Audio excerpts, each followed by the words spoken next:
coach. Yeah, well, the person you were talking about, Wally, is that obviously in our league, it's changed that we can have early commitments, basically commit our entire roster in the spring prior to the fall. And this one player, she was coming off an injury, and I didn't early commit her, but I shared with her if she put the work in over the summer that I could see her on the team. Well, she put the work in and more, that she came to camp and she was the player that was when we fitness tested was the strongest and had really good cardiovascular shape.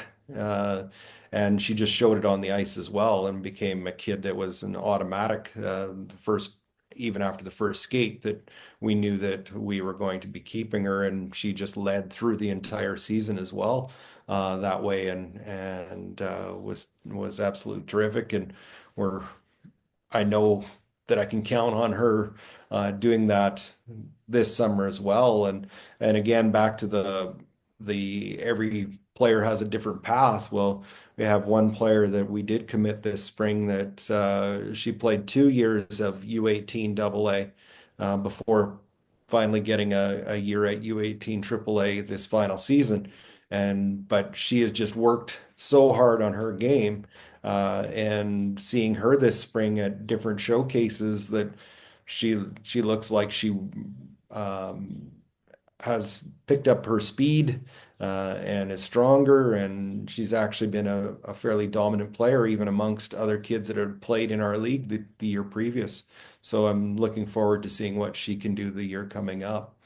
But this also goes back to you talked about university teams doing different things in training. And there was a speaker at the conference, Joel Becker, that was doing his master's in coaching at the University of Alberta.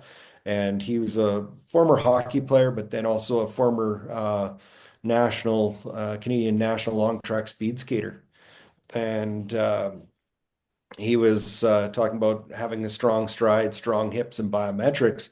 And he did some speed training was part of everything that he was doing, and it was basically putting the University of Alberta men's team hockey team through speed training every second week, and that it was similar stuff he'd said to what they would have done as long track speed skaters.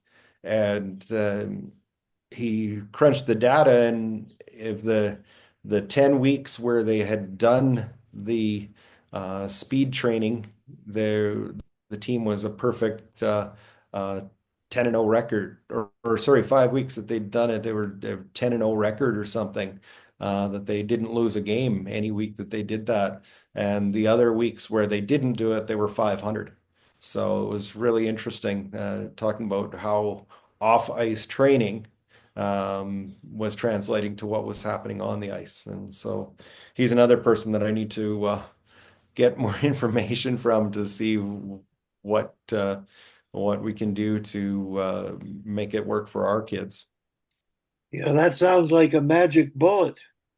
Um, because in-season training is sort of like, you're a little worried you're gonna be fatigued, and it's not going to have a payoff. Uh, but it's interestingly enough, in training, the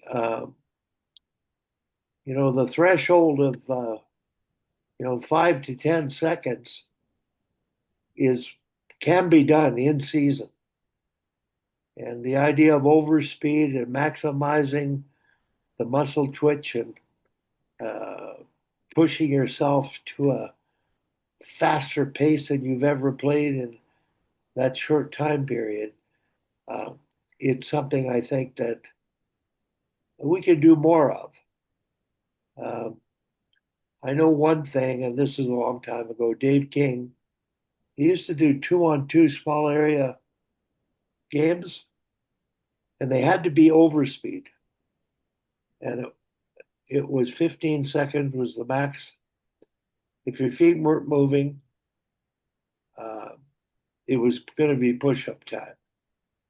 And that was the only thing he did. He just did this bizarre, high tempo keep away game where they had to keep their feet moving much quicker than they are accustomed to. So it sounds, I'm glad you got to hear somebody speak to that and promote it by way of a 10-0 record from that in season because uh, something we can all consider in terms of fitting it in. Now, in year 3,